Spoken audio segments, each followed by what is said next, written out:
Assalamualaikum warahmatullahi wabarakatuh. Sahabat beriman yang dirahmati Allah, pada pertemuan kali ini saya akan membahas misteri baju Antakusuma yang mengejutkan Wali Songo di Masjid Demak. Berikut adalah kisahnya. Ya Nabi salam alaika, ya Rasul salam alaika.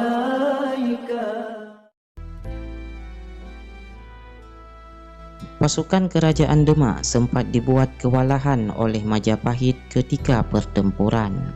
Bahkan salah satu imam Masjid Agung Demak, yakni Sunan Ngudung, yang juga ditunjuk panglima pasukan, gugur ketika harus berhadapan dengan pasukan Majapahit. Sunan Ngudung atau yang juga disebut Sunan Undung berangkat ke medan pertempuran dengan menggunakan baju Antakusuma. Baju itu dipinjamnya dari Sunan Kalijaga sebelum peperangan melawan Majapahit. Sosoknya dikisahkan sebagai panglima perang ketika melawan kerajaan Majapahit. Tapi sayang, Sunan Ngudung harus menelan kekalahan ketika berhadapan dengan Adipati Teterung. Ketika Sunan Ngudung gugur saat mengenakan baju Antakusuma itu, ada sebuah kejadian menarik dan di luar akal manusia.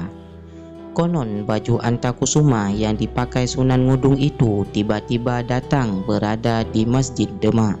Saat itu memang pasukan Demak terpaksa mundur karena nyaris kalah, apalagi dengan gugurnya Sunan Ngudung. Ketika Wali Songo sedang berada di masjid itulah tiba-tiba dikejutkan oleh datangnya baju Antakusuma. Baju itu kembali ke Masjid Demak dengan penuh berlumuran darah.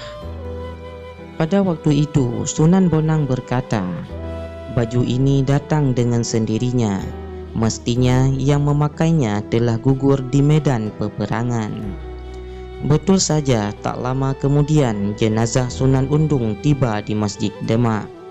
Jenazahnya kemudian disempurnakan dan dimakamkan di halaman Masjid Demak.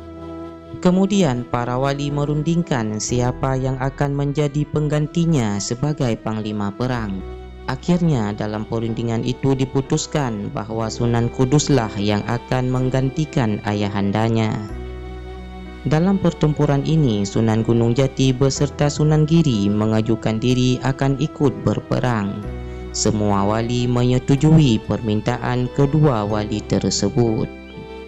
Pasukan Demak pun kian lengkap dengan bergabungnya Sunan Gunung Jati dan Sunan Giri. Mereka yang dipukul mundur kembali menggembur Majapahit. Karamah waliullah lagi-lagi diperlihatkan di sini. Konon selain peti pusaka yang dibawa Sunan Kudus, dua senjata pamungkas dari karamah Sunan Gunung Jati dan Sunan Giri membuat pasukan Majapahit akhirnya kocar-kacir dan kalah. Setelah pasukan Majapahit dapat dikalahkan, ketika wali itu pergi ke keraton Majangrara sepi. Tidak ada seorang pun yang berani menampakkan dirinya. Para penjaganya telah lari menyembunyikan diri ke gunung-gunung. Dikisahkan ketiga orang wali itu beserta bala tentaranya memasuki keraton Majapahit. Semuanya sudah sepi, mereka memasuki prabayaksa atau ruang utama di keraton. Sesuai dengan kehendak para wali Allah ini, isi keraton konon dipindahkan ke serambi Masjid Demak. Adapun isi dari istana yang berupa alat-alat kerajaan diserahkan oleh Dewi Kendar dan semuanya dibawa ke Demak. Wallahu a'lam bishawab. Demikianlah kisah misteri baju Antakusuma yang mengejutkan Wali Songo di Masjid Demak. Semoga video ini dapat bermanfaat bagi kita semua. Wabillahi taufik wal hidayah. Wassalamualaikum warahmatullahi wabarakatuh.